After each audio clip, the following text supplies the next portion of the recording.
Welcome to book. This is மோகனா Loganathan. So நம்மளோட science கிளாஸ்ல, அதாவது இந்த வீடியோல நம்ம என்ன பார்க்க போறோம்னா, 9th ஸ்டாண்டர்ட்ல இருக்கக்கூடிய பயன்பாட்டு வேதியியல் அப்படிங்கிற லெசன் தான் பார்க்க போறோம்.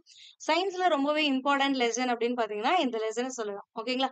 ஸோ எக்ஸாம் பாயிண்ட் ஆஃப் வியூல என்னென்ன பாயிண்ட்ஸ்லாம் இம்பார்ட்டன்ட் அப்படிங்கிறது எல்லாத்தையுமே இந்த வீடியோல நம்ம டீட்டெயிலா பார்த்துடலாம். ஃபர்ஸ்ட், இந்த பயன்பாட்டு வேதியியல் அப்படின்னா என்னன்னா ஒண்ணும் இல்ல, வேதியியல் கொள்கைகள் கோட்பாடுகளை பயன்படுத்தி நம்மளுடைய ஒரு சில பிரச்சனைகளுக்கு தீர்வுகளை காண்றதுதான் வந்து இந்த பயன்பாட்டு வேதியியல் அப்படின்னு சொல்லுவோம். அதாவது வேதியியலை நம்ம பயன்படுத்திக்கிறது நம்மளோட பிரச்சனைகளுக்கு. சோ அதுதான் பயன்பாட்டு வேதியியல், அப்ளை கெமிஸ்ட்ரி அப்படின்றது. சோ புக்லயுமே அதுதான் உங்களுக்கு கொடுத்திருப்பாங்க. வேதியியல் கொள்கைகள் கோட்பாடுகள் பல்வேறு துறைகளில் சிறந்த விளைவுகளை பெறுவதற்கும் உலகின் பிரச்சனைகளை தீர்ப்பதற்கும் பயன்படுத்தப்பட்டு வருகிறது. இதுவே பயன்பாட்டு வேதியியல் என்று அழைக்கப்படுகிறது. சோ அப்ப எப்படிலாம் எந்த விதத்திலாம் வந்து நம்மளுக்கு கெமிஸ்ட்ரி யூஸ் ஆகுது அப்படின்றத கொடுத்திருப்பாங்க. சோ எப்படிலாம் யூஸ் ஆகுது அப்படின்னா, இப்போ ஒரு நோய் வருது, அந்த நோய்க்கு என்ன பண்ணுவாங்க, மருந்து கண்டுபிடிப்பாங்களா? சோ அந்த மருந்து அப்படிங்கிறது வந்து வேதியியல் சேர்மங்கள், வேதி சேர்மங்கள் அப்படிங்கறதுதான். சோ அப்ப அங்க கெமிஸ்ட்ரி யூஸ் ஆகுது. கெமிஸ்ட்ரியை பயன்படுத்தி தான் என்ன பண்ணுவோம், ஒரு மருந்தையே உற்பத்தி பண்ணுவோம். கெமிக்கல் ரியாக்ஷன்ஸ் எல்லாம் அங்க இருக்கும். ஓகேங்களா? சோ அப்ப மக்கள் நோயினால் பாதிக்கப்பட்ட பொழுது புதிய வேதி சேர்மங்கள் தொகுக்கப்பட்டு மருந்துகளா பயன்படுது. அதே மாதிரி ஒவ்வொரு துறையிலயுமே வந்து வேதியியல் பயன்பாடு அப்படிங்கிறது ரொம்பவே இம்பார்ட்டன்டா இருக்கு இப்போ. அப்போ விவசாயத்துல எப்படின்னு பாத்தீங்கன்னா, இப்ப விளைச்சல் குறைவா இருக்கு அப்படின்னா என்ன பண்ணுவாங்க, உரம் போடுவாங்களா? சோ அப்ப வந்து உரம் எப்படி தயாரிக்கிறாங்க அப்படின்னா வேதியியல் முறையில தானே தயாரிக்கிறாங்க. அப்போ இது ஒரு பயன்பாடு, வேதியியலோட பயன்பாடு. அதுக்கு அடுத்தது பூச்சிகள்னால அந்த பயிர் பாதிக்கப்படுது அப்படின்னா என்ன பண்ணுவோம், பூச்சிக்கொல்லி மருந்து அடிப்போமா? சோ அதுவுமே என்னதான், ஒரு கெமிக்கல் கெமிக்கல் தானே யூஸ் பண்ணுவோம். அப்ப ஒரு வேதி சேர்மங்களை பயன்படுத்தி தான் அந்த பூச்சிக்கொல்லி பிரச்சனையை வந்து சரி செய்யறோம். சோ அப்ப இதுக்குமே ஒரு கெமிஸ்ட்ரி தேவைப்படுது. இதுதான் வந்து என்னன்னு சொல்லுவாங்க, அப்ளைட் கெமிஸ்ட்ரி அப்படின்னு சொல்லுவாங்க. எங்கெங்கெல்லாம் கெமிஸ்ட்ரியை நம்ம பயன்படுத்திக்கிறோமோ அதுதான் என்னது, பயன்பாட்டு வேதியியல். சோ அப்ப நானோ வேதியியல் அப்படின்னு கொடுத்திருப்பாங்க. இந்த மாதிரி நிறைய கெமிஸ்ட்ரி பிரான்ச்சஸ் இருக்கும். சோ அதுல ஒண்ணுதான் வந்து இந்த நானோ வேதியியல். நானோ வேதியியலை படிக்கிறதுக்கு முன்னாடி ஃபர்ஸ்ட் என்ன அப்படின்னா, பொருட்களுடைய அளவும் அதோடைய வடிவமும் பொறுத்துதான் அதோட பண்பு அப்படிங்கிறது அமையும். ஓகேங்களா? எல்லா பொருளும் ஒரே மாதிரியே இருக்குமா அப்படின்னா கிடையாது. எல்லா பொருளுடைய வடிவங்களும் ஒரே மாதிரி இருந்துச்சு, சாரி, ஒரு வடிவம் மாறுனுச்சுன்னா கூட அதோட பண்புகள் மாறும். ஓகேங்களா? சோ அதுதான் இங்க கொடுத்திருப்பாங்க. இதில் நம்ம படிக்க போறது நானோ பொருட்களை பத்தி தான் வந்து படிக்க போறோம். அப்ப நானோ பொருள் அப்படின்னா என்ன அப்படிங்கிறது ஃபர்ஸ்ட் தெரியணும். அப்ப நானோ அப்படின்னா என்னன்னா, ஒரு நானோ மீட்டர் அப்படிங்கிறது 10^1/10^9 மீட்டர் அப்படின்னு சொல்லுவாங்க. சோ இது இன்னும் சொல்லணும்னா 1 நானோ மீட்டர் அப்படிங்கிறது 10^-9 மீட்டர் அப்படின்னு சொல்லுவாங்க. இது எப்படி வந்துச்சு, கன்ஃபியூஸ் பிளஸ்ல இருக்கு, சம்டைம்ஸ் மைனஸ்ல இருக்கு, அப்ப பிளஸ் கரெக்டா மைனஸ் கரெக்டான்னு யோசிப்பீங்க. ஒண்ணும் கிடையாது. ஒரு நானோ மீட்டர் அப்படிங்கிறது 1/9 ஜீரோஸ் இருக்கா, அதனாலதான் 10^9 எழுதிருக்கு. ஓகேங்களா? சோ இந்த மாதிரி டினாமினேட்டர்ல ஒரு வேல்யூ இருக்குன்னு வச்சுக்கோங்க, பகுதியில் இருந்துச்சு அப்படின்னா இது நியூமரேட்டருக்கு போகும்போது, அதாவது இன்வெர்ஸ் ஆகும்போது என்ன ஆகும்னா அதோட சைன் மட்டும் மாறும். அப்ப சைன் மாறுனுச்சுன்னா +9 இருக்கிறது அதோட பவர்ல -9 மாறிடும். அவ்வளவுதான். ஓகேங்களா? அப்ப நானோ வேதியியல், நானோ கெமிஸ்ட்ரி அப்படின்னா என்னன்னா, நானோ சயின்ஸோட ஒரு பிரிவு, நானோ அறிவியலுடைய ஒரு பிரிவு ஆகும். அதுக்கு அடுத்தது நானோ பார்ட்டிகல்ஸ் பத்தி சொல்லியிருப்பாங்க.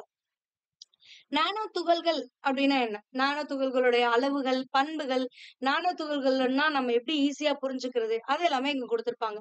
நானோ அப்படிங்கிற வார்த்தையானது நானோஸ் அப்படிங்கிற ஒரு கிரேக்க வார்த்தையிலிருந்து வந்ததுதான். அடுத்தது இது ஒரு மீட்டர்ல பில்லியன்ல ஒரு பகுதி தான் ஒரு நானோ மீட்டர் அப்படின்னு சொல்லுவாங்க. அப்ப ஒரு நானோ மீட்டர்ங்கிறது 10^-9 அல்லது 0.0000000001 மீட்டர், அதாவது 9 0 இருக்கு. ஓகேங்களா? சோ இது நம்ம ஆல்ரெடி பார்த்தாச்சு. 1 nanometre which is equal to 10^-9 metre அப்படிங்கறத இந்த சென்டென்ஸ், வேற ஒண்ணும் கிடையாது. சோ இது உங்களுக்கு இன்னும் ஈஸியா புரிய வைக்கணும் அப்படின்னா என்ன சொல்லலாம் அப்படின்னா, பூமியை எடுத்துக்கோங்க. அதே மாதிரி ஒரு கோல்ஃப் பந்து எடுத்துக்கோங்க. இப்ப பூமியோட அளவோட இந்த கோல்ஃப் பந்தோட அளவு ஒப்பிடும் பொழுது எவ்வளவு சின்னதா இருக்கும். சோ இதுதான். அப்ப பூமிங்கிறது ஒரு மீட்டர்னா கோல்ஃப் பந்துங்கிறது என்னது, ஒரு நானோ மீட்டர். இந்த அளவுக்கு வித்தியாசம் இருக்கும் அப்படின்னு சொல்றாங்க. அப்போ நம்மளோட நகம் இருக்குல்ல, அது ஒரு வினாடியில எவ்வளவு வளரும் அப்படின்னு பாத்தீங்கன்னா, ஒரு நானோ மீட்டர் அளவுக்கு தான் நம்மளோட நகம் ஒரு வினாடியில வளரும். அதாவது ஒரு செகண்ட்ல ஒரு நானோ மீட்டர் அளவுக்கு வளர்ந்துருமா. அடுத்தது, நம்மளுக்கு சளி, காய்ச்சல்லாம் உருவாக்கக்கூடிய வைரஸ்கள் இருக்குல்ல, இது வந்து 300 நானோமீட்டர் விட்டம் கொண்டதா இருக்கும்.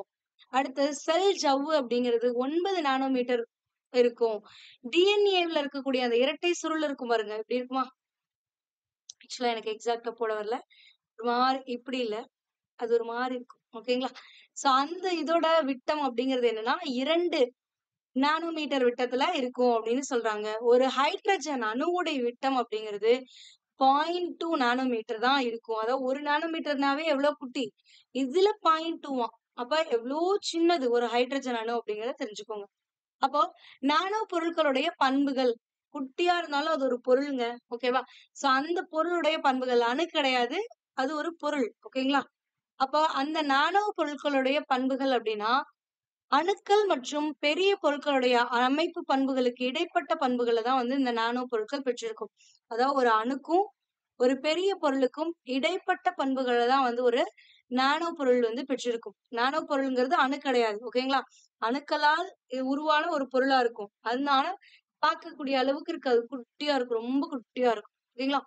அடுத்தது நானோ பொருட்களின் பயன்பாடு. அதாவது நானோ பரிணாமத்துல இருக்கக்கூடிய பொருட்கள் ஒன்றின் பண்பானது, அது அணு அல்லது பெரிய பொருளாக இருக்கும்போது உள்ள பண்பிலிருந்து மாறுபட்டிருக்கும். அதாவது அந்த நானோ பொருட்கள்ல இருக்கக்கூடிய அணுக்கள் இருக்கும்ல, அந்த அணுக்கள் தனியா இருக்கும்பொழுது ஒரு பண்புகள் இருக்கும். அதே மாரி நெறைய அணுக்கள சேர்த்து ஒரு பெரிய பொருளா உருவாக்கும் பொழுது, இருக்கக்கூடிய பண்புகள் வேற மாரி இருக்கும். ஆனா இந்த 2 பண்புகளும் மாற்றம் அடைந்து தான் இந்த நானோ பொருட்களுடைய பண்புகளா இருக்கும் அப்படின்னு குடுத்திருக்காங்க. அதுக்கு அடுத்தது நானோ பொருட்களுடைய பயன்பாடுகள் அதோட புறப்பரப்பு பண்புகள பொறுத்து தான் அமையுது. அப்ப அதோட புறப்பரப்பு பண்புகள ஆராயறதுக்காக என்னென்னலாம் பயன்படுத்துறாங்கன்னா, அதிக திரைத்திறன் வாய்ந்த வருடி எலக்ட்ரான் நுண்ணோக்கி SEMன்னு சொல்லுவாங்க. Scanning electron microscope. இத பயன்படுத்தி அதோட மேற்பரப்ப பத்தி ஆராய்றாங்க. அதுல என்னென்ன பண்புகள்லாம் இருக்கு அப்படின்னுட்டு. அடுத்தது ஊடுருவ எலக்ட்ரான் நுண்ணோக்கி பயன்படுத்துறாங்க. டிரான்ஸ்மிஷன் எலக்ட்ரான் மைக்ரோஸ்கோப்னு சொல்லக்கூடியது. அணுவிசை நுண்ணோக்கி அட்டாமிக் ஃபோர்ஸ் மைக்ரோஸ்கோப் அப்படிங்கிறது. இது எல்லாத்தையுமே பயன்படுத்தி தான் ஒரு நானோ பார்ட்டிகிள் உடைய சர்ஃபேஸ பத்தி ஆராய்றாங்க. ஓகேங்களா?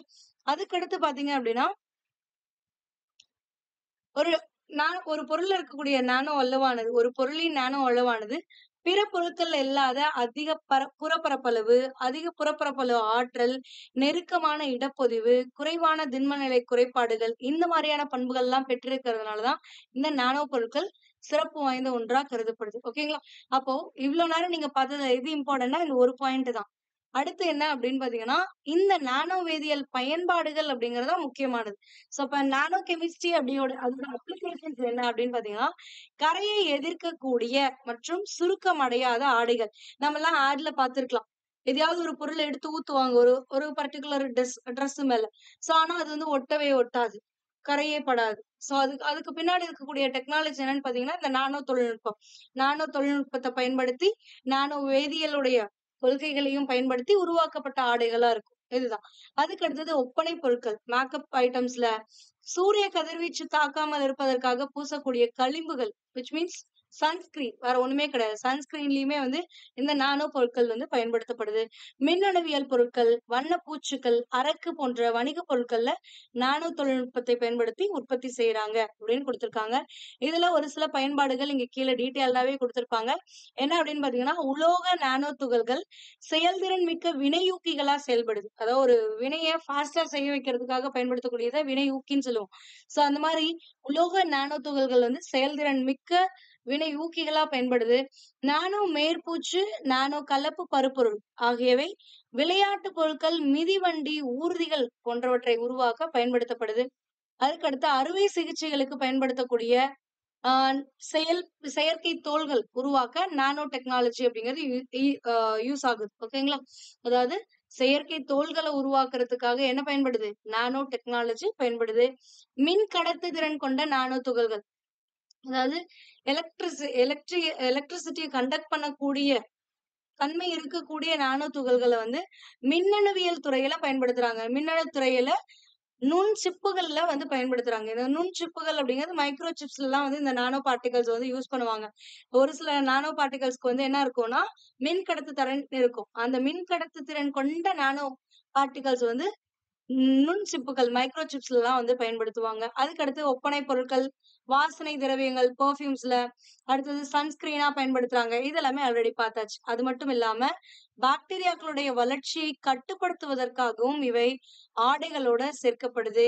ராணுவம், வானூர்தி மற்றும் விண்வெளி துறைக்கான சாதனங்கள தயாரிக்கிறதுக்கும் இந்த நானோ பொருட்கள் பயன்படுது. அப்போ அட்வான்டேஜ் என்னன்னு பார்த்தாச்சு. ஒரு நானோ பொருளுடைய அட்வான்டேஜ் என்னன்னு பார்த்தாச்சுல்ல. அப்ப அட்வான்டேஜ்ன்னு ஒண்ணு இருக்குன்னா, டிஸ்அட்வான்டேஜும் இருக்கும்ல. சோ அதுதான் அடுத்து பார்க்க போறோம்.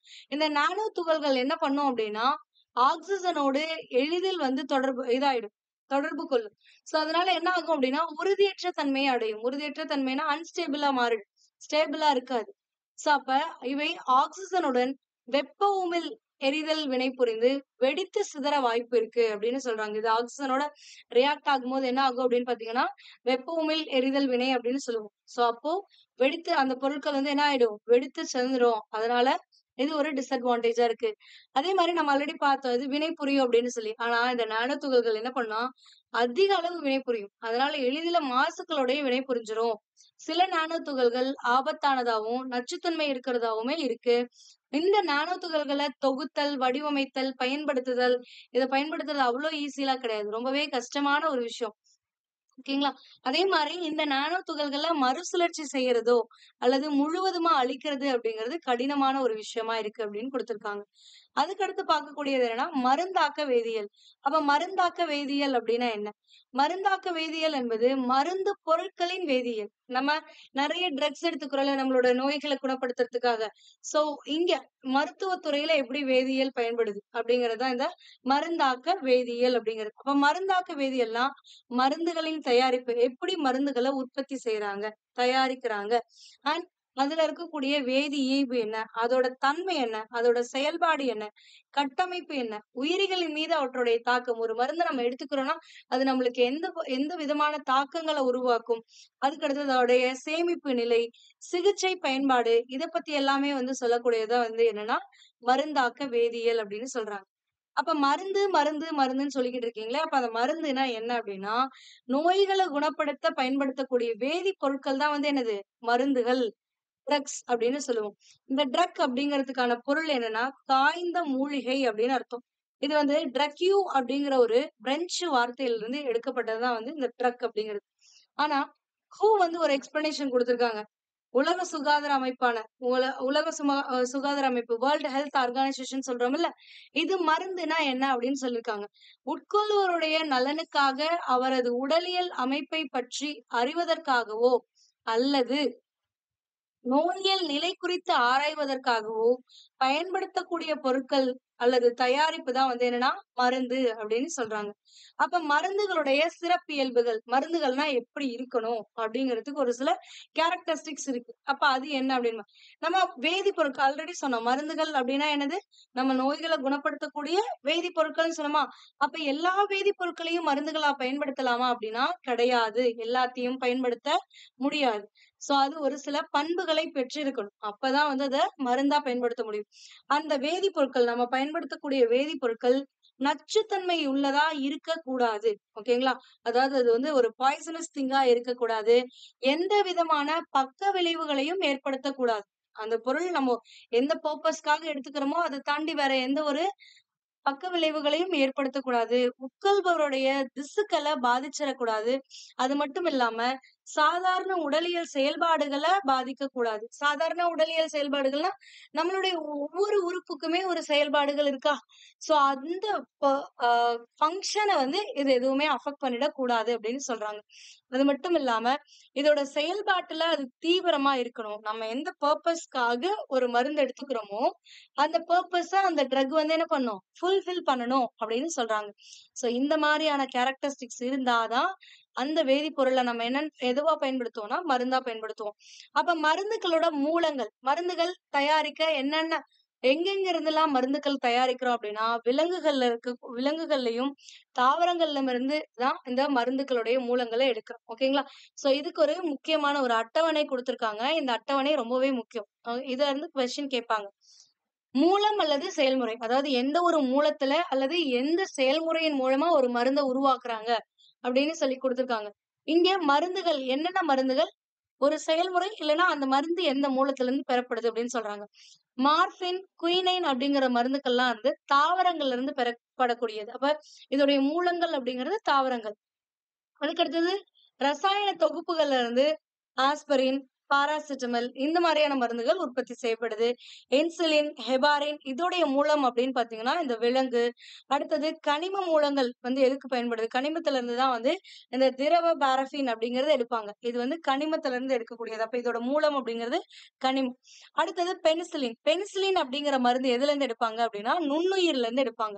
நம்ம ஆல்ரெடி இது வந்து லாஸ்ட் லெசன்லயே பார்த்தோம். லாஸ்ட் கிளாஸ்ல சயன்ஸ் கிளாஸ் 2 அண்ட் 3லயே பார்த்திருக்கோம். நுண்ணுயிரிகள் உலகம் அப்படின்ற ஒரு சாப்டர் இருக்கும். இதே 9த் ஸ்டாண்டர்ட்ல. அதுவுமே ரொம்ப இம்பார்ட்டன்டான லெசன். அதுக்கான வீடியோவுமே நீங்க பார்க்கலன்னா, அத நான் பின் பண்றேன். நீங்க அத பார்த்துடுங்க. எல்லாம் டிஸ்கிரிப்ஷன்ல குடுக்குறேன் அதுக்கான லிங்க். அத பாருங்க. சோ அதுலயே நம்ம பார்த்திருப்போம். இந்த பென்சிலின் அப்படிங்கிறது வந்து ஒரு நுண்ணுயிர்ல இருந்து எடுக்குறாங்க. அந்த நுண்ணுயிர் பேரு என்ன? பென்சிலியம் நொட்டேட்டம் அப்படிங்கிற ஒரு பூஞ்சை. ஓகேங்களா? சோ அந்த பூஞ்சையில இருந்து எடுக்குறாங்க. பூஞ்சைகள் அப்படின்னாவே என்னதான்? நுண்ணுயிரிகள். புரோட்டோசோவாக்களா இருக்கட்டும், பாக்டீரியா, பூஞ்சை, வைரஸ் எல்லாமே என்னன்னு தான் சொல்லுவோம்? நுண்ணுயிரின்னு சொல்லுவோம். இப்ப இந்த பென்சிலின் அப்படிங்கிறது நுண்ணுயிர்ல இருந்து எடுக்கக்கூடிய ஒரு மருந்து. அடுத்தது மரபு பொறியியல் மூலமா மனித வளர்ச்சி ஹார்மோன வந்து உற்பத்தி செய்றாங்க. ஓகேங்களா? அடுத்தது மருந்துகளோட வகைகள் குடுத்திருக்காங்க. மருந்துகள பொறுத்தவரைக்கும் 2 பிரிவுகளா பிரிக்கலாம். ஒண்ணு வந்து குறிப்பிட்ட வியாதிய சிகிச்சை அளித்து அதை குணமாக்க பயன்படுத்தக்கூடிய மருந்துகள். அதாவது உங்களுக்கு ஒரு வியாதி இருக்கு அப்படின்னா, அதுக்கு பயன்படுத்தக்கூடிய மருந்துகள் அப்படின்னு ஒண்ணு இருக்கு. அதுக்கடுத்து என்னன்னா, ஒரு சில மருந்துகள் வியாதிகள குணப்படுத்தாது. ஆனாலுமே அந்த மருந்துகள் நம்ம எடுத்துக்கிறதுனால, நம்மளோட உடல்ல சிறப்பான விளைவுகளை ஏற்படுத்தும் தன்மை உள்ளதா இருக்கும். அதுதான் வந்து என்ன எக்ஸாம்பிளா என்ன சொல்லியிருப்பாங்கன்னா, இந்த மார்பின், கொக்கைன் எல்லாமே குடுத்திருப்பாங்க. எல்லாருமே யோசிக்கலாம் மேம் கொக்கைனா அப்படின்னுட்டு. என்னன்னா, நீங்க இந்த விஷயம் அதாவது நீங்க யாராவது கடினமா உழைப்பாங்கல்ல, துடிப்பாங்க அவங்கலாம். மூட்டை தூக்குறவங்களா இருக்கட்டும், இல்ல ஹார்ட் வொர்க் பண்றவங்கள, கட்டிட தொழிலாளிகளா இருக்கட்டும், இவங்கலாம் வந்து குடிப்பாங்க. சோ அவங்க கிட்டலாம் நீங்க கேட்டீங்கன்னா ஒரு விஷயம் சொல்லுவாங்க. "உடம்பு வலிக்குது. அது தெரியாம நான் நிம்மதியா தூங்கணும். அப்பதான் அடுத்த நாள் வேலைக்கு போ முடியும்." சோ அப்ப நான் என்ன பண்ணுவேன்? மருந்து எடுத்துக்கிறேன். அவங்கள பொறுத்தவரைக்கும் இதுதான் மருந்து. என்னன்னு சொல்லுவாங்க? ட்ரக் எடுத்துப்பாங்க. சோ அந்த குடிக்கிறதுனால என்ன ஆகும்னா, உங்களுக்கு எந்த ஒரு நோயும் குணமாகாது. ஆனா அவங்களுடைய உடம்புகள்ல ஒரு சில விளைவுகள், ஒரு அவங்களுக்கு தேவையான ஒரு விஷயம் வந்து கிடைக்குதுல்ல. சோ அதுதான் வந்து சொல்லுவாங்க. ஓகேங்களா? இப்போ மருந்து அப்டின்னா 2 விஷயம். ஒண்ணு வந்து நோய குணப்படுத்ததாவும் இருக்கும். ஒரு சிலது நோய குணப்படுத்தாது. ஆனா ஒரு சில சிறப்பான விளைவுகளை ஏற்படுத்தக்கூடிய தன்மை கொண்டதா இருக்கும் அப்டின்றாங்க. அதுக்கு அடுத்தது மயக்க மருந்துகள் அப்டின்னா என்னன்னு குடுத்திருக்காங்க. மயக்க மருந்துனா என்னன்னா, உணர்வை இழக்கச் செய்யும் மருந்துகள் மயக்க மருந்துகள். அதாவது நம்மளோட உணர்வ வந்து இழக்கச் செய்றது தான் வந்து என்னது? மயக்க மருந்துகள். அப்ப நம்மளுக்கு எப்பலாம் உணர்வு இல்லாம இருக்கணும்? அறுவை சிகிச்சை அப்ப. ஏன்னா நம்ம கையில வந்து ஒரு கத்தியால அறுத்துக்கிட்டோம்னா நம்மளுக்கு எப்படி வலிக்குது? அதுவே நம்மளுடைய உள்ளுறுப்புகள்ல அறுவை சிகிச்சை செய்யும்பொழுது, அப்ப நம்மளுக்கு எந்த அளவுக்கு வலி இருக்கும்? நம்மளோட உணர்வு னால நம்மளுக்கு அந்த உணர்வு இருக்கிறதுனால வலிகள் அப்படிங்கிறது நம்மளுக்கு நல்லாவே தெரியுமா? சோ அப்ப அது தெரியாம இருக்கணும் அப்படின்னா என்ன பண்ணணும்? இந்த மாரியான மயக்க மருந்துகள பயன்படுத்துவாங்க. அப்ப நோயாளிகளின் உள்ளுறுப்புகள்ல செய்யக்கூடிய பெரிய அறுவை சிகிச்சையின் போது, முழு உணர்வையும் இழக்கும் வகையில சில மயக்க மருந்துகள் குடுப்பாங்க. அதாவது ஹோல் பாடியுமே வந்து எந்த ஒரு உணர்வுமே இல்லாத மாரி மாத்திருவாங்க. சோ அப்ப குடுக்கக்கூடியது வந்து பெரிய அளவு அறுவை சிகிச்சையின் போது தான் இந்த மயக்க மருந்துகள் குடுப்பாங்க. ஆனா, ஒரு மைனர் ஆப்பரேஷன் பண்றாங்கன்னு வச்சுக்கோங்க. ஒரு சின்ன அறுவை சிகிச்சை பண்றாங்க. ஏதாவது உடல்ல ஏதாவது ஒரு பர்ட்டிகுலர் பார்ட்ல மட்டும் பண்றாங்க அப்படிங்கும்பொழுது, அப்ப என்ன பண்ணுவாங்க அப்படின்னா, அந்த பர்ட்டிகுலர் பார்ட்ட மட்டும் உணர்வ இழக்க செய்ற மாரி மருந்துகள் குடுப்பாங்க.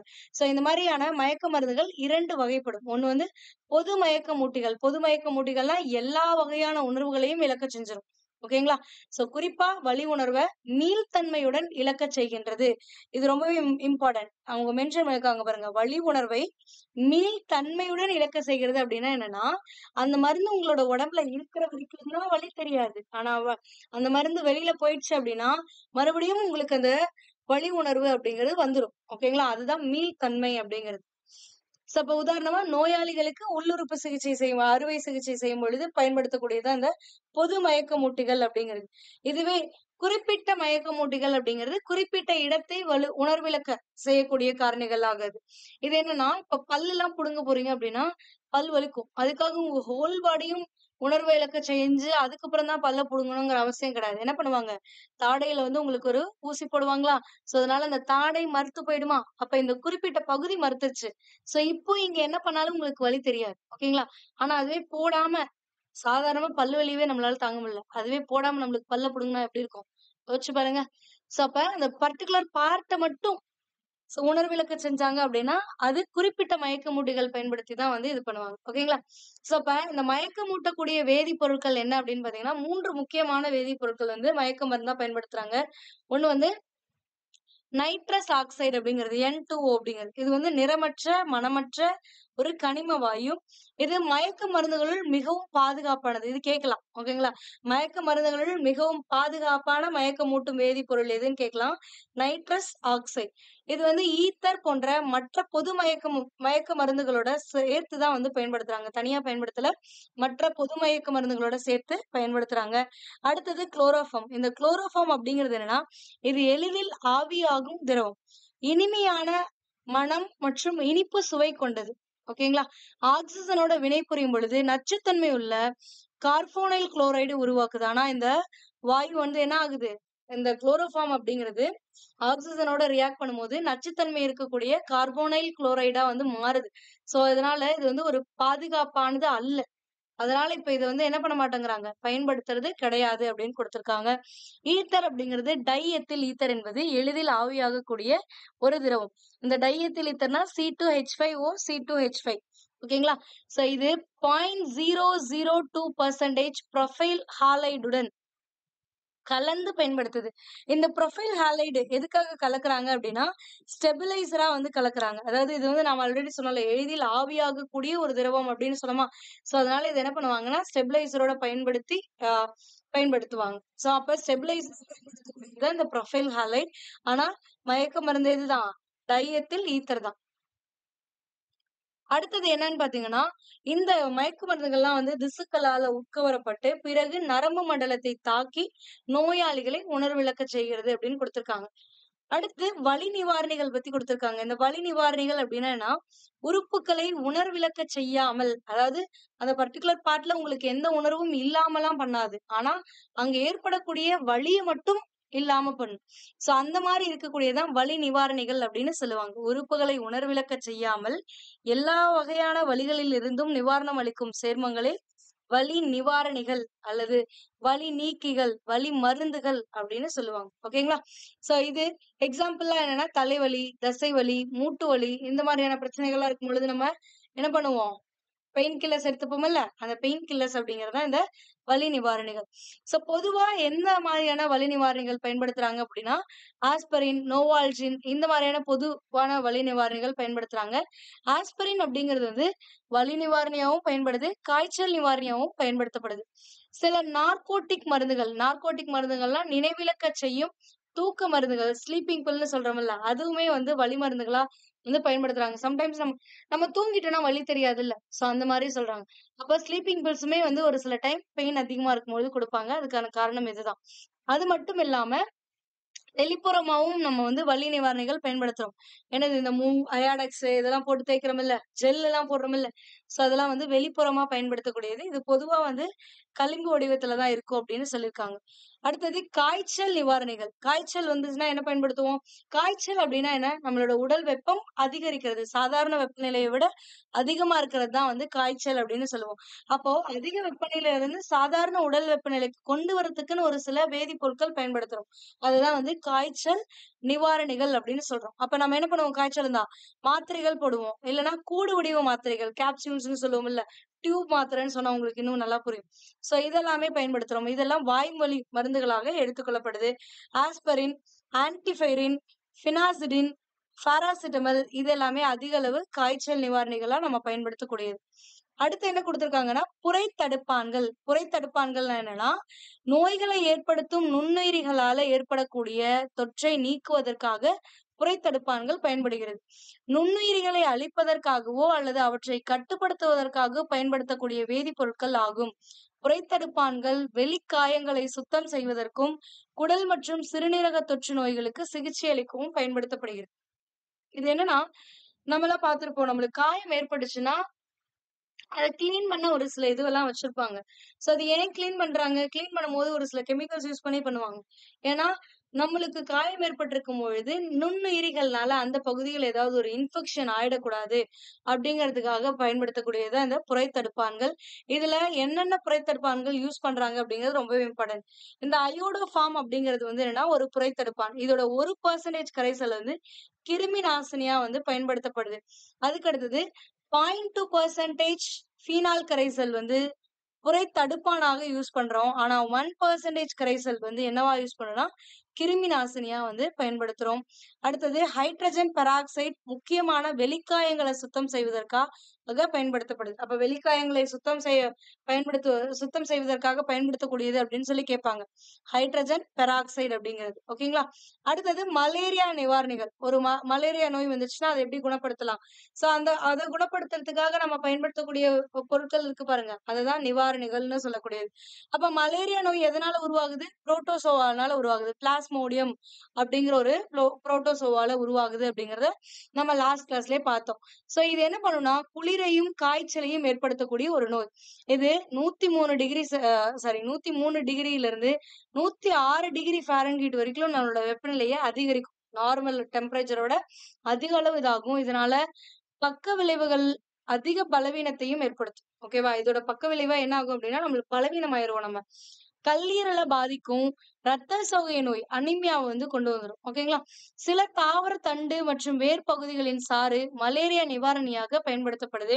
இதுக்கு ஒரு எக்ஸாம்பிள் குடுத்திருக்காங்க. என்னன்னா, இந்த குயினைன் மருந்துங்கிறது மலேரியா நிவாரணியா பயன்படுத்துறாங்க. இந்த குயினைன் எங்க இருந்து எடுக்குறாங்க அப்படின்னா, சின்கோனா மரம் இருக்குல்ல, அந்த சின்கோனா மரத்துடைய பட்டையில இருந்து தான் இந்த குயினைன வந்து தயாரிக்கிறாங்க. 1961ல கண்டுபிடிக்கப்பட்ட மலேரியா நிவாரணி பேர் என்னன்னா, பைரிமீத்தமின் அப்படிங்கிறது. ஓகேங்களா? இந்த பைரிமீத்தமின்ங்கிறது 1961ல கண்டுபிடிச்ச மலேரியா நிவாரணி. இது இருந்தாலுமே குயினின், பிரைமாகுயின், அடுத்தது குளோராகுயின் இந்த மாதிரியான சிறந்த மலேரியா நிவாரணி இதெல்லாம் வந்து சிறந்த மலேரியா நிவாரணிகள். இதெல்லாமே வந்து பயன்படுத்துறாங்க. இதுல ஒரு விஷயம் இருக்கு.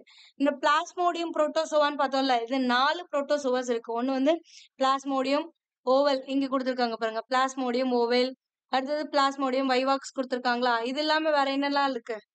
பிளாஸ்மோடியம் மலேரியன்னு ஒண்ணு இருக்கு. பிளாஸ்மோடியம் பால்சிபாரம்னு ஒண்ணு இருக்கு. ஓகேங்களா? அது 4 இருக்கும். இதுல இந்த பிளாஸ்மோடியம் ஓவேல் அல்லது பிளாஸ்மோடியம் வைவாக்ஸ்னால உங்களுக்கு வந்து ஒரு மலேரியா காய்ச்சல் ஏற்படுது அப்படின்னா, அத கட்டுப்படுத்துறதுக்காக இந்த குளோரோகுயினின வந்து பயன்படுத்துறாங்க. ஆனா இது வந்து நேரடியா குணமளிக்கிறதுக்கு பயன்படுத்துறது இல்ல. மாறா மலேரியா நிவாரணிகளோட கலவையா தான் வந்து பயன்படுத்துறாங்க அப்படின்னு சொல்றாங்க. அதுக்கு அடுத்தது ஆன்டிபயோட்டிக்ஸ். ஆன்டிபயோட்டிக்ஸ்னா நுண்ணுயிர் எதிரிகள். அதாவது நம்மளுக்கு நோயை உருவாக்கக்கூடிய நுண்ணுயிர்கள் இருக்குல்ல, அதை எதிர்த்து போரா போ அதை எதிர்த்து போராடுறதுக்காக நம்ம பயன்படுத்தக்கூடிய பொருட்கள தான் வந்து நுண்ணுயிர் எதிரிகள்னு சொல்லுவோம். ஆனா, இந்த நுண்ணுயிர் எதிரிகளோட மூலங்கள் என்னன்னு பார்த்தீங்கன்னா, நுண்ணுயிர்களே தான். நுண்ணுயிர்கள்ல இருந்தே ஒரு மருந்த உருவாக்குவாங்க. இத பத்தியுமே லாஸ்ட் கிளாஸ்ல பார்த்தோம். இப்ப பாக்டீரியா, பூஞ்சை போன்ற நுண்ணுயிர்கள் சில வேதிப்பொருட்கள வெளிப்படுத்தும். அந்த வேதிப்பொருட்கள் மற்ற நுண்ணுயிர்களுடைய வளர்ச்சிதை மாற்றத்தையும் தடுக்கும் தன்மை பெற்றவையா இருக்கும். இதனால இந்த நுண்ணுயிரிகள நம்ம என்னவா எடுத்துப்போம்னா, மருந்தா எடுத்துப்போம். ஓகேங்களா? ஆனா இது குறைந்த அளவு இருந்தாலே அதிக திறனுடன் செயல்படக்கூடியது. இந்த மாதிரியான ஒரு விஷயம் அப்படின்னா, 1929ல கண்டுபிடிக்கப்பட்ட அலெக்சாண்டர் பிளெமிங் அப்படிங்கிறவரால கண்டுபிடிக்கப்பட்டது தான் வந்து இந்த பென்சிலின் அப்படிங்கிற மருந்து. இந்த பென்சிலின் அப்படிங்கிறது நுண்ணுயிர் எதிரியை பென்சிலின் நொட்டேட்டம்ங்கிற பூஞ்சையில இருந்து தான் உருவாக்கும். நான் ஆல்ரெடி பார்த்தோம். பென்சிலினுடைய மூலம் எதுன்னு கேட்பாங்க. நுண்ணுயிரி அப்படின்னு சொல்லணும். எக்ஸாக்ட்டா கேட்டாங்க. எந்த பூஞ்சை அப்படின்னா, பென்சிலியம் நொட்டேட்டம் அப்படிங்கிற பூஞ்சை. இது எதுக்காக பயன்படுது அப்படின்னா, மூட்டுகள்ல ஏற்படக்கூடிய நோய், இதய குழாய்கள் சுருங்குதல், மூச்சுக் குழாய் நோய்கள், நிமோனியா போன்ற நோய்களை குணப்படுத்துறதுக்காக பயன்படுது. நுண்ணுயிர் எதிர்ப்பொருட்களுக்கு 3 முக்கிய மூலங்கள் இருக்கு. அப்ப நுண்ணுயிர்கள்ல எல்லா நுண்ணுயிரியுமே வந்து நுண்ணுயிர் எதிர்ப்பொருட்கள்லாம் வந்து தயாரிப்பாங்களா அப்படின்னா கிடையாது. எல்லா இதுல இருந்தும் கிடைக்காது. ஒரு சில நுண்ணுயிர்கள்ல இருந்து தான் நம்ம மருந்துகள உருவாக்க முடியும். அப்படி பாத்தீங்கன்னா, ஒண்ணு பாக்டீரியா, இன்னொன்னு பூஞ்சை, அதுக்கு அடுத்தது ஆக்டினோமைசிடஸ் அப்படிங்கிறது. லாஸ்ட் கிளாஸ்லயே இந்த பாக்டீரியானால உருவாக்கக்கூடிய மருந்துகள் என்ன? எந்த பாக்டீரியால நோய் உருவாகும், அந்த பாக்டீரியா நோய்க்கு இன்னொரு பாக்டீரியாவுடைய மருந்த பயன்படுத்துவாங்க. இல்ல சம்டைம்ஸ் அதையே வந்து மருந்தா பயன்படுத்துவாங்க. அதுல வந்து ஒரு சில மாற்றங்களை ஏற்படுத்தி. அத பத்தியுமே வந்து பார்த்திருக்கோம். ஓகேங்களா?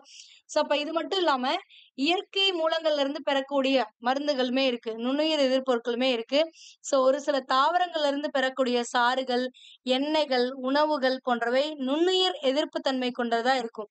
சோ எக்ஸாம்பிள் பாத்தீங்கன்னா, தேன், பூண்டு, இஞ்சி, லவங்கம், வேம்பு, மஞ்சள் இதெல்லாமே வந்து இயற்கையில நம்மளுக்கு கிடைக்கக்கூடிய நுண்ணுயிர் எதிர்ப்பொருட்கள். ஓகேங்களா?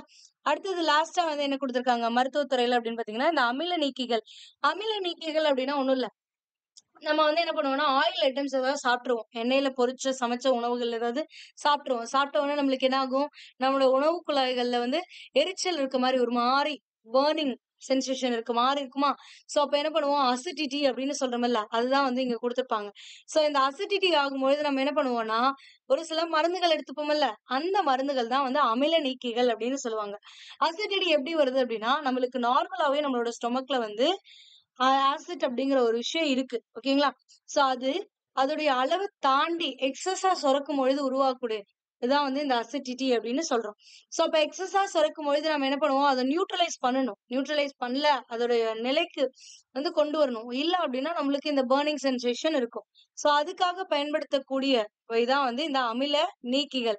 இது வந்து மாத்திரை வடிவத்திலயோ, இல்ல கூழ்ம வடிவிலயோ, இல்ல கஷாயமாவோ இருக்கும் அப்படின்றாங்க. சோ இது கேட்பாங்க. நம்ம நார்மலா பயன்படுத்தக்கூடிய அமில நீக்கிகள் அப்படின்னா, மெக்னீசியம் அல்லது அலுமினியம் ஹைட்ராக்சைடுகளாகவே இருக்கு. ஓகேங்களா? அந்த அமில நீக்கிகள்ல என்ன இருக்கும் அப்படின்னா, மெக்னீசியம் இருக்கும். இல்லன்னா அமில ஹைட்ராக்சைடுகள் இருக்கும். இது வந்து ஒரு சில நிறமிகளோடையும், நறுமணப் பொருட்களோடையும் சேர்த்து பயன்படுத்துறாங்க. நெக்ஸ்ட் என்ன குடுத்திருக்காங்கன்னா, மின் வேதியியல். அதாவது மின் வேதியியல் எலக்ட்ரோ கெமிஸ்ட்ரி. ஓகேங்களா? சோ அப்ப நம்ம டெய்லி லைஃப்ல மின்னணு சாதனங்கள பயன்படுத்துறோம். டார்ச் விளக்குகள்லாம் பயன்படுத்துறோமா? சோ அதுல இருக்கக்கூடிய மின்கலத்துல உருவாக்கப்படக்கூடிய மின்சாரத்த பயன்படுத்தி தான் அந்த சாதனங்கள்லாம் இயங்குது. சோ அப்ப அங்க எப்படி மின்சாரம் உருவாக்கப்படுது அப்படிங்கிறது தான் வந்து இந்த இதுக்கு கீழ குடுத்திருப்பாங்க. இதுல என்ன அப்படின்னா, அவற்றில் இருக்கக்கூடிய வேதிப்பொருட்கள் இடையே நிகழும் வேதி வினையின் மூலம் மின்னாற்றல் உருவாகிறது. சோ ஒரு வேதி வினையிலிருந்து மின்னாற்றல உருவாக்க முடியும். அதே மாரி மின்னாற்றல்கள பயன்படுத்தி வேதி வினைகளையுமே வந்து செய்ய முடியும். ஓகேங்களா? சோ இத பத்தி டீட்டெயில்டா இங்க பார்க்கலாம். மின் வேதியியல் என்பது மின்னாற்றல் மற்றும் வேதி ஆற்றல்களுக்கு இடையே உள்ள தொடர்பை பற்றி கற்பிக்கக்கூடிய வேதியியல். இதுல வந்து என்ன குடுத்திருப்பாங்க அப்படின்னா, இது மின்முனையில் நடைபெறும் நிகழ்வுகளை பற்றியும் மற்றும் மின் பகுளி என்று அழைக்கப்படும் அயனிகளை கொண்டிருக்கும் கரைசல்கள் பற்றிய படிக்கக்கூடியது தான் வந்து இந்த மின் வேதியியல் அப்படிங்கிறது. ஓகேங்களா? சோ இதுல வேதிக்கலன் அப்படின்னா என்னன்னா, வேதி ஆற்றல மின்னாற்றலாகவோ அல்லது மின்னாற்றல வேதி ஆற்றலாகவோ மாற்றக்கூடிய சாதனங்கள வேதி மின்கலன்கள் அப்படின்னு சொல்லுவாங்க. வேதி மின்கலன். அப்ப இந்த வேதி மின்கலன்களுடைய கூறுகள் அதுல என்னென்ன இருக்கும்னா, மின் முனைகள் இருக்கும். பாசிட்டிவ்னு ஒண்ணு இருக்கும், ஆனோட்ன்னு ஒண்ணு இருக்கும், கேத்தோட்ன்னு ஒண்ணு இருக்கும். சோ இது என்னன்னா, ஒரு திண்ம உலோகத்தாலான மின் கடத்திகள் தான் இந்த மின் முனைகள் அப்படிங்கிறது. இது சில நேரங்கள்ல கிராஃபைட் போன்ற அலோகங்களையுமே வந்து மின்முனைகளா வந்து பயன்படுத்துறாங்க. ஒரு களமானது 2 மின்முனைகள் இருக்கும். ஒரு மின்முனை நேர்மின்முனை, இன்னொரு மின்முனை எதிர்மின்முனை. அடுத்தது மின் பகுளி. இந்த மின் பகுளி அப்படிங்கிறது மின்சாரத்தை கடத்தக்கூடிய அயனிகள் அல்லது உருகிய உப்பு கொண்ட கரைசல தான் வந்து மின் பகுளி அப்படின்னு சொல்லுவாங்க. அதுக்கு அடுத்தது மின்கல வினைகள். அப்ப இந்த மாதிரியான மின்கலத்துல என்னென்ன வினைகள் நடக்கும்? எப்படி நடக்கும் அப்படின்னா, ஆக்சிஜனேற்றம் வினை நடக்கும். அதே மாரி ஒடுக்க வினை நடக்கும். ஆக்சிஜனேற்றம் அப்படின்னா, எலக்ட்ரான்களை இழக்கக்கூடிய நிகழ்வு தான் என்னன்னு சொல்லுவாங்கன்னா, ஆக்சிஜனேற்றம் அப்படின்னு சொல்லுவாங்க. இதனால வேதி மின்கலத்தில் நேர்முனையில் வந்து இந்த ஆக்சிஜனேற்றம் அப்படிங்கிறது நடக்கும். கேட்பாங்க, வேதி மின்கலத்துல எந்த முனையில ஆக்சிஜனேற்றம் நிகழும் அப்படின்னா, நேர்மின் முனையில தான் வந்து ஆக்சிஜனேற்றம் நடக்கும். அடுத்தது ஒடுக்கம் அப்படிங்கிறது எங்க நடக்கும்? உலோக அயனிகள் எலக்ட்ரானை ஏற்று ஒடுக்கமடைந்து உலோகமாக மாறுகிறது. அதாவது உலோக அயனிகள் என்ன பண்ணும் அப்படின்னா, எலக்ட்ரானோட சேரும் பொழுது என்ன ஆகும்? உலோகமா மாறிடும். ஓகேங்களா? இது வந்து நெகட்டிவ் இதுல நடக்கும்.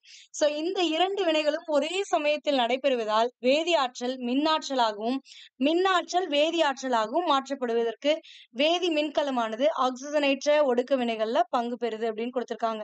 2க்குமே இதுதாங்க ப்ராசஸ். அதாவது மின்னாற்றல வேதி ஆற்றலா மாத்துறதுனாலும் சரி, இல்ல வேதி ஆற்றல மின்னாற்றலா மாத்துறதுனாலும் இந்த ப்ராசஸ் தான் நடக்கும்.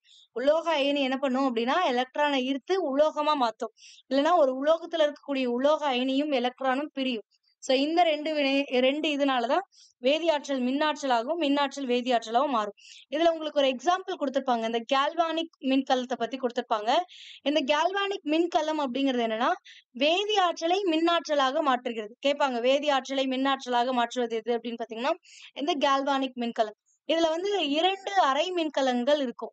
ஒரு அரை மின்கலம் நேர்மின் அரை மின்கலம், இன்னொரு அரை எதிர் மின்கலம் இருக்கும். ஓகேங்களா? இதுல அரை நேர் மின்கலத்தில் நேர்மின் முனையானது அதன் மின் பகுதியுடன் தனியா இருக்கும். அதாவது இதுல மின் பகுதி இருக்கும், இதுல நேர்மின் இது மட்டும் இருக்கும். அடுத்தது இன்னொன்னு செப்பரேட்டா இருக்கும். அது இது பாசிட்டிவ் அப்படின்னா நெகட்டிவ்லயுமே இப்படி தனியா ஒண்ணு இருக்கும். அதுதான் இங்க கொடுத்திருப்பாங்க. அரை மின்கலத்தில் நேர்மின் முனையானது அதன் மின் பகுதியுடன் அரை எதிர்மின் களத்தில் எதிர்மின் முனையானது அதன் மின் பகுதியுடன் தொடர்பு கொண்டிருக்கும். இன்னும் சொல்லணும்னா இப்படி இருக்குங்க. இங்க செப்பரேட் பண்ணிருப்பாங்க. இந்த இடத்துல செப்பரேட் பண்ணிருப்பாங்க. இந்த இடத்துல இப்ப ஆனோட் பாசிட்டிவ் இது இருக்கு, இந்த இடத்துல நெகட்டிவ் இது இருக்குன்னு வச்சுக்கோங்க. எதிர்மின் முனை இருக்குன்னா இங்க ஒரு திரவம் மாதிரி பயன்படுத்திருப்பாங்க. ஆனா இங்க இருக்கக்கூடிய இது அதுதான் மின் பகுதின்னு சொல்லுவாங்க. இதுல வேற மின் பகுதி இருக்கும், இங்க வேற மின் பகுதி இருக்கும். அது செப்பரேட்டா தனியா பிரிஞ்சிருக்கும். அதுதான் இங்க கொடுத்திருப்பாங்க. நேர்மின் எதிர்மின் முனைகள் ஒரு கடத்தி கம்பியின் மூலம் இணைக்கப்பட்டிருக்கும். இதே ஒரு ஒயர் வச்சு கனெக்ட் பண்ணிருப்பாங்க. அதுக்கு அடுத்தது அரை மின் கலன்களின் மின் பகுதிகள் தெவிட்டிய உப்பு கரைசலில் உள்ள குழாய்கள் மூலம் இணைக்கப்பட்டுள்ளன. ஆகையால் உப்பு பாலம் என்று அழைக்கப்படுகிறது. கால்வானிக் மின்கலத்தில் 2 அரை மின்கலன்களும் தனித்தனியாக வைக்கப்பட்டு, இங்க பாருங்க, தனித்தனியாக வைக்கப்பட்டு மின் இணைப்பு மூலம் இணைக்கப்பட்டுள்ளது. இந்த ஒயரை வச்சு கனெக்ட் பண்ணிருக்காங்க அப்படின்னு சொல்றாங்க. இதுதான் என்னன்னு சொல்லுவாங்கன்னா உப்பு பாலம் அப்படின்னு சொல்லுவாங்க. அதுக்கு அடுத்தது என்னன்னா கால்வானிக் மின்கலம் எவ்வாறு மின்சாரத்தை உருவாக்குகிறது அப்படின்னா நேர்மின் முனையில என்ன நடக்கும்? ஆக்சிஜனேற்றம் நடக்குமா? சோ அப்ப ஆக்சிஜனேற்றம் நடக்கும்போது என்ன ஆகும்? எலக்ட்ரான்கள் வெளியில வருமா? சோ இந்த எலக்ட்ரான்கள் எதிர்மின் முனையில ஈர்க்கப்படுது. அதனால ஒடுக்கவினை நிகழும் பொழுது நேர்மின் முனையிலிருந்து எதிர்மின் முனையை நோக்கி என்ன ஆகும்னா எலக்ட்ரான்கள் மூவ் ஆகும். சோ இப்பதான் எலக்ட்ரிசிட்டி என்ன ஆகும்? ப்ரொடியூஸ் ஆகும். அப்ப ஆக்சிஜனேற்ற ஒடுக்கவினை நிகழும் வரை எலக்ட்ரான்களின் ஓட்டம், மின்சாரம் ஆகியவை இருக்கும். அப்போ இந்த வினை எப்போ அந்த பேட்டரியில நடந்துகிட்டு இருக்கும் போது வரைக்கும் உங்களுக்கு என்ன இருக்கும்? சார்ஜ் ஏறும், உங்களுக்கு ஒர்க் ஆகும். ஆனா இந்த வினை எப்ப ஸ்டாப் ஆகுதோ அப்போ எல்லாமே ஸ்டாப் ஆயிடும். ஓகேங்களா? இப்போ நம்ம ரிமோட்கோ இல்ல கடிகாரத்துக்கோ செல் எல்லாம் போடுறோம். அந்த செல்லுக்குள்ள இந்த வினை நடக்கும்பொழுது என்ன ஆகும் அப்படின்னா உங்களுக்கு எலக்ட்ரிசிட்டி ப்ரொடியூஸ் ஆயிட்டே இருக்கும். அதனால அது ஓடும், கடிகாரம் ஓடும், ரிமோட் ஒர்க் ஆகும். ஆனா இந்த நிகழ்வு எப்போ இதாகுதோ அப்போ என்ன ஆகாது? ஒர்க் ஆகாது. அதுக்கான ரீசன் இதுதான். சோ அதுதான் இங்க கொடுத்திருப்பாங்க. ஆக்சிஜனேற்ற ஒடுக்க வினைகள் நிகழும் வரை எலக்ட்ரான்களின் ஓட்டம், அதாவது மின்சாரம் ஆகியவை இருக்கும் அப்படின்றாங்க. அடுத்தது மின் பகுப்பு களம் அப்படின்னா என்னன்னா நம்ம முன்னாடி பார்த்தது வேதிவினை மூலம் மின்சாரத்தை உருவாக்கணுமா?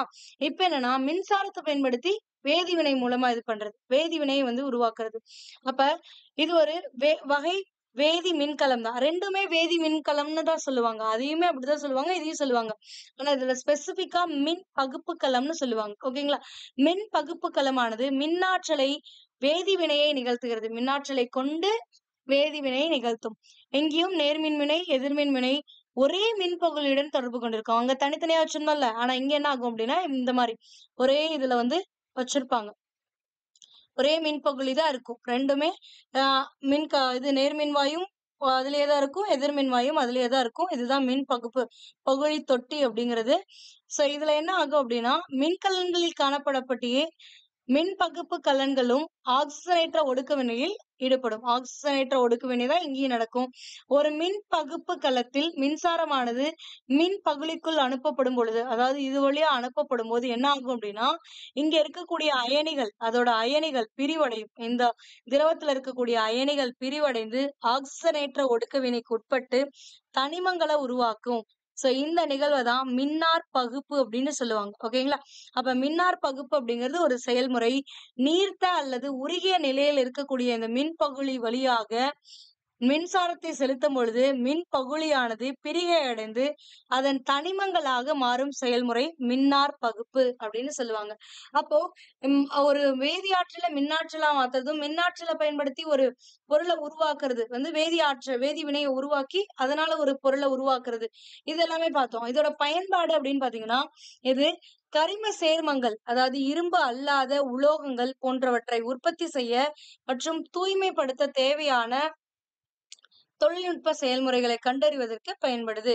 ஒரு குறிப்பிட்ட வேதிவினை நிகழுமா நிகழாதா அப்படிங்கறத கண்டறியறதுக்குமே இந்த இது பயன்படுது. வாகன ஓட்டிகள் குடிபோதையில் உள்ளவரா என்பதை கண்டறிவதற்காக எத்தனாலின் ஆக்சிஜனேற்ற ஒடுக்கவினை பயன்படுத்தப்படுது. அலுமினியம், டைட்டானியம் போன்ற உலோகங்கள் அவற்றின் தாதுக்களில் இருந்து உற்பத்தி செய்ய மின் வேதியியல் பயன்படுகிறது. அதாவது இந்த மின் வேதியியல்ல பயன்படுத்தி தான் என்ன பண்ணுவாங்க, அலுமினியம், டைட்டானியம்லாம் அதோட உலோக தாதுக்கள்ல இருந்து இது பண்றாங்க. கரிய அமில மின்கலன்கள், லித்தியம் அயனியே மின்கலன்கள் மற்றும் எரிபொருள் மின்கலன்கள் ஆகியவை மின் வேதிக்கலன்களை அடிப்படையாக கொண்டவை. வேதி ஆற்றலை மின்னாற்றலாக மாற்றுவதற்கும் எரிபொருள் மின்னாற்றலாக மாற்றுவதற்கு எரிபொருள் மின்கலன்கள் பயன்படுது. ஓகேங்களா? அப்ப கரிய அமில மின்கலன்கள், லித்திய அயனி மின்கலன்கள், எரிபொருள் மின்கலன்கள் ஆகியவை மின் வேதி கலன்கள் அடிப்படையா கொண்டுதான் இருக்கு. சோ இதுல வேதி ஆற்றலை என்ன மாத்துறாங்க, மின்னாற்றலா மாற்றுறாங்க. ஓகேங்களா? அடுத்தது பாத்தீங்க அப்படின்னா கதிரியக்க வேதியியல் இருக்கும். இன்னும் ஒரு 3 டாபிக் இருக்கும். இதெல்லாமே நம்ம அடுத்த வீடியோல பார்க்கலாம். ஓகேங்களா? சோ இந்த வீடியோக்கான பிடிஎஃப் உங்களுக்கு நம்மளோட டெலிகிராம் சேனல்ல பிஏ புக் அப்படிங்கிற டெலிகிராம் சேனல்ல கொடுத்துட்டேன். சோ இந்த ஃபுல் லெசனுமே உங்களுக்கு இந்த வீக்லி டெஸ்ட்டுக்கு கவர் ஆகும். இந்த வீடியோ அண்ட் நெக்ஸ்ட் வீடியோல வரக்கூடிய விஷயங்களுமே உங்களுக்கு இருக்கும். சோ அதனால ஒன்ஸ் வீடியோ பார்த்துட்டு கன்ஃபியூஸா இருக்கக்கூடிய பாயிண்ட்ஸ் எல்லாம் பார்த்துட்டு அதுக்கப்புறமா பிடிஎஃப்ல ரிவைஸ் பண்ணிட்டு சண்டே மார்னிங் டெஸ்ட் அட்டென்ட் பண்ணுங்க. ஓகேங்களா? So as usual every Sunday உங்களுக்கு டெஸ்ட் இருக்கும். இந்த சண்டே உங்களுக்கு வீக்லி டெஸ்ட் 4 இருக்கு. அதுக்கு இந்த சிலபஸ் இருக்கு. ஓகேங்களா? இதுக்கான பிடிஎஃப் பிஏ புக் டெலிகிராம் சேனல்ல இருக்கும். அண்ட் டெலிகிராம் சேனலோட லிங்கையுமே இந்த வீடியோட டிஸ்கிரிப்ஷன்ல நீங்க இப்பதான் புதுசா பாக்குறீங்க அப்படின்னா நீங்க டெலிகிராம் சேனல்ல ஜாயின் பண்ணிக்கலாம். ஜாயின் பண்ணிட்டு டெஸ்ட் அட்டென்ட் பண்ணலாம். மெட்டீரியல்ஸ் உங்களுக்கு எல்லாமே இங்க அவைலபிளா இருக்கும். ஓகேங்களா? So thank you. நெக்ஸ்ட் வீடியோல பார்க்கலாம். Bye bye.